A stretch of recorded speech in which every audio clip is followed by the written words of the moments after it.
Xayrli kun oshna, qalaysiz? Menga bir iftoritli achchiqqina choy damlab bering. Bo'ldi, es qilamiz.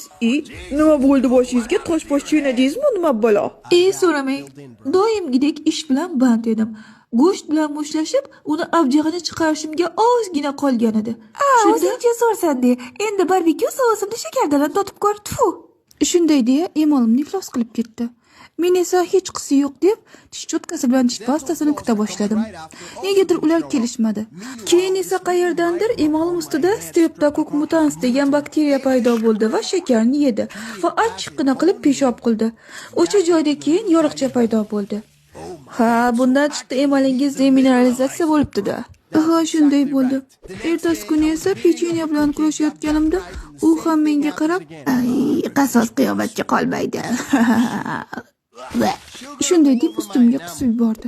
Haligi bakteriya bo'lsa bezbetlarcha o'rnashib olib kimlargadir qo'ng'iroq qila boshladi. Salom Dugash, qalaysan bugun? O'zim mana hisobimdan tez kellaring lakasi tashavaraman hozir. Shunday qilib uni ochofat dugonalari emolim ustida ba'z mujamshid qilishdi. O'shandan keyin emol qavatim yanada yemirildi. Negadir tish cho'tkasi bilan tish pastasidan esa darak yo'q. Bakteriyalar esa o'zini katta xolasini uyidek emolim ustida o'rnashib olishdi. Bir kuni bitta yong'oq jig'imga tega boshladi. Men ham unga joyini ko'rsatib qo'yish uchun bir sakragandim. Yong'oqning qattiqligidan emolim parcha-parcha bo'lib ketdi. Haligi yoriq pulpagacha yetib borgan ekan. Og'riqning zo'ridan dunyo ko'zimga qorong'u ko'rinib ketdi. O'shandan keyin stomatologga bordik. U yoriqni bir amallab burg'ilab, ustini plombalab qo'ydi. Yaxshi stomatologga boribsiz, yaxshilab plombalashibdi.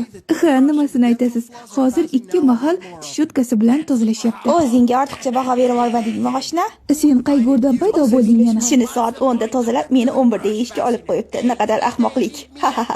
Hozir senga to'g'ri gaplashishni o'rgatib qo'yaman.